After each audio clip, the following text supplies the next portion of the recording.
در پہ تشریف لائے ہیں اور جس شہر میں تشریف لائے ہیں اس شہر کا نام، یہ شہر تھا باقاعدہ، ابھی پورا کھنڈر ہو چکا ہے، لیکن پہلے زمانے میں کیا آج سے 40 سال 50 سال پہلے یہ باقاعدہ شہر تھا. یہاں پہ بہت سارے رہتے تھے، اہل تشیع، اہل تسنن بھی اور دوسرے بھی مذاہب کے یہاں پر رہتے تھے. تو ہم شہر سامرہ میں آئے ہوئے ہیں زیارت کرنے کے لیے. کس کی زیارت؟ 10ویں امام اور 11ویں امام کی زیارت کرنے کے لیے ہم لوگ یہاں پر تشریف لائے ہیں.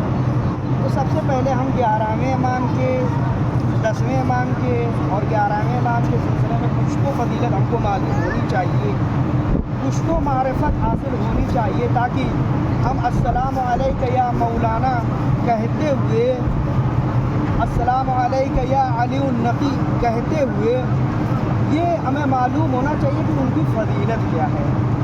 عزیزوں، میں ان کا بچپنے کا ایک واقعہ بتاتا ہوں کہ مدینہ منورہ میں وہ پیدا ہوئے. مدینہ منورہ میں وہ پیدا ہوئے 10ویں امام علی النقی علیہ السلام. ان کا نام علی تھا اور بہت سارے القاب تھے، نقی، ہادی، بہت سارے القاب تھے.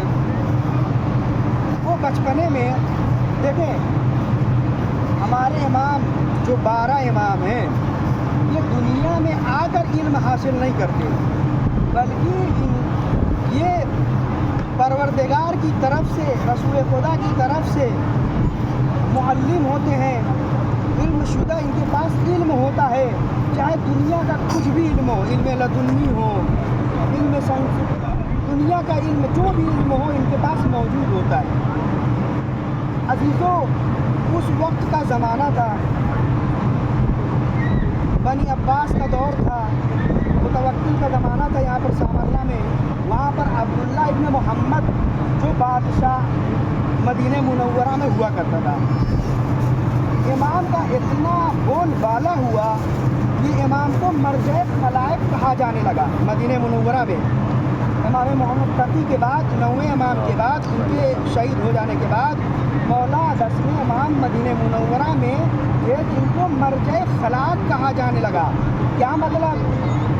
مرجع خلائق کا مطلب کہ تمام مخلوقات جتنی تھی، جس مذہب کی تھی، جو سوال تھا وہ امام کے پاس دریافت کرنے کے لیے جاتا تھا. کوئی بھی تھا، مسائل فقہیہ، احکام، مسائل پوچھنے کے لیے امام کی طرف، کوئی سائنس کی بات امام کی طرف، کوئی بھی بات ہو، علم لدنی کی بات امام کی طرف.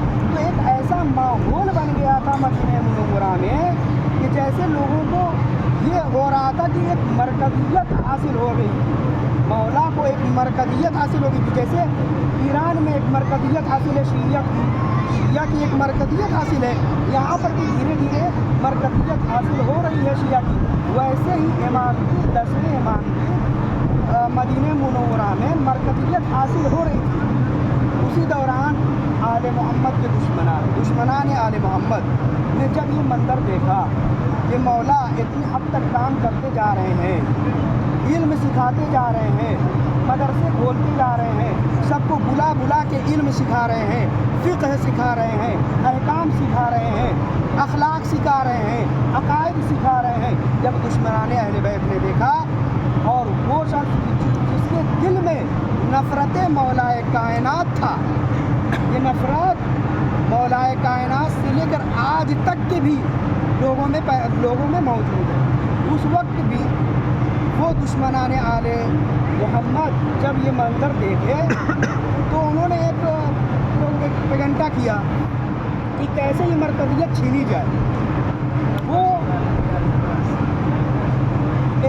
عراق میں ایک رہنے والا شخص جنید نام کا تھا، تھوڑا غور سے سنیے گا. جنید نامی شخص تھا جو بہت بڑا عالم تھا. اس کو بلایا، اس بادشاہ نے اس کو بلایا اور اس بادشاہ نے یہ کہا کہ امام کو کچھ باتیں سکھاؤ، امام کو تربیت دو. جنید کو بلایا عراق سے مدینے میں اور اس کو کہا کہ امام کو اپنے پاس رکھو اور تربیت سکھاؤ اور اپنا مذہب سکھاؤ. امام کے پاس جنید نے رکھا اور سارے آنے جانے والے کو بند کر دیا گیا، ملاقات بند ہو گئی. شیعہ जितने मुलाकात करते थे सब बंद कर दिया गया, मुलाकात बंद हो गई। अब इमाम को एक घर में लेकर जाकर जुनैद एक कमरे में बंद कर दिया और वो चाहता है कि मैं इमाम को सिखाऊं। इसी तरीके से कुछ अरसे कुछ ज़माना गुजरा, एक शख्स आया उस जुनैद से सवाल करता है कि ऐ जुनैद, वो गुलाम हाशमी क्या ठीक है?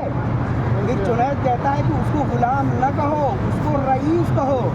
अजीज़ो, जुनैद कहता है यज़ुन्नुन्नास इन्नी अअलम वल्लाहि अना अतअल्लम मिन्नी। अजीज़ो, जुनैद ने कहा कि लोग ये जानते हैं कि मैं इसको सिखा रहा हूँ, खुदा की कसम मैं इसको नहीं बल्कि ये मुझे सिखा रहा है, बल्कि ये मुझे तालीम दे रहा है।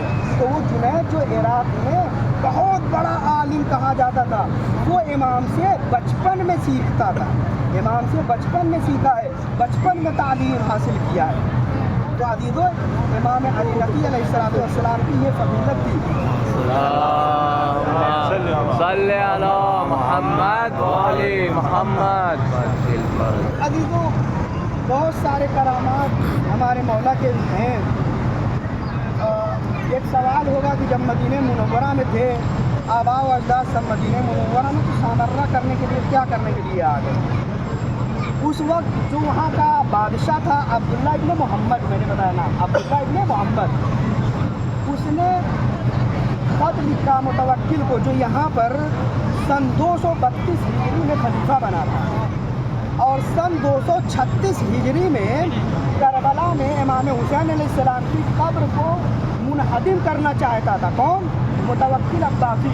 सन 236 हिजरी में इमाम हुसैन अलैहिस्सलाम की कब्र को मुनहदिम करना चाहता था, लेकिन वो मुनहदिम न कर सका। अपने इरादे में, अपना जो उसका इरादा था उसमें कामयाबी हासिल न कर सका। फिर वो सोचा कि जो इमामत की कड़ी आ रही है, जो 10वें इमाम की कड़ी है, वो जो मदीने मुनव्वरा में है, उसको किसी तरीके से यहाँ पर बुलाया जाए, सामर्रा में बुलाया जाए। ये मुतवक्किल अब्बासी अब्दुल्ला इब्न मोहम्मद के नाम खत लिखा, अब्दुल्ला इब्न मोहम्मद के नाम खत लिखा और ये कहा कि तुम रसूल की जो 10वीं आल है उसको परेशान करो, क्योंकि ये सारे दुश्मनाने आले मोहम्मद थे। मुतवक्किल अब्बासी ने खत लिख दिया। अब अब्दुल्ला इब्न मोहम्मद उधर परेशान कर रहा था, बहुत परेशान किया इमाम को, जबकि 10वें इमाम की खासियत ये थी कि उनको कोई बादशाह परेशान न कर सका। लेकिन आखिर वक्त में अब्दुल्ला इब्न मोहम्मद ने बहुत जुल्म सितम लाया। तो उधर से इमाम ने खत लिखा मुतवक्किल को, चूँकि ये मुतवक्किल अब्बासी बहुत बड़ा बादशाह था, अरब का पूरा बादशाह था, अरब जितने ममालिक हैं वो सारे बादशाह। इमाम ने खत लिखा कि अब्दुल्ला इब्न मोहम्मद मुझे परेशान कर रहा है, मेरे ऊपर जुल्म कर रहा है, मैं क्या करूँ? मुतवक्किल ने इमाम के नाम खत लिखा, कहा तुम सामर्रा आ जाओ। उसकी ज़बानी मैं बोल रहा हूँ कि तुम सामर्रा आ जाओ। इमाम सामर्रा आ गए। मुतवक्किल अब्बासी अब्दुल्ला इब्न ज़ुबैर, अब्दुल्ला इब्न मोहम्मद के जुल्म से छुटकारा नहीं दिला रहा था, बल्कि उसकी एक चाल थी ताकि इमाम को सामर्रा बुलाया जाए। वो अपनी चाल में कामयाब हो गया। इमाम सामर्रा तशरीफ़ लाए। इमाम की तकरीबन उम्र थी 29 साल और 11वें इमाम की उम्र थी 4 बरस कुछ माह थी। 4 बरस कुछ माह की 11वें इमाम को इमाम हसन अस्करी अलैहिस्सलाम को यहाँ पर लेकर चले आए। फिर मुतवक्किल अब्बासी ने 10वें इमाम को जहर दे दिया। उससे पहले 10वें इमाम खुद 11वें इमाम की नरगिस खातून से शादी कर देते हैं। 10वें इमाम 11वें इमाम के अपने बेटे इमाम हसन अस्करी अलैहिस्सलाम की शादी किससे कर देते हैं? नरगिस खातून जो एक बादशाह की बेटी थी, उसके साथ शादी कर देते हैं। फिर इसके बाद कुछ अरसा गुजरा, मुतवक्किल अब्बासी ने 10वें इमाम को जहर देकर शहीद कर दिया। फिर दौर आता है इमाम हसन अस्करी अलैहिस्सलाम का।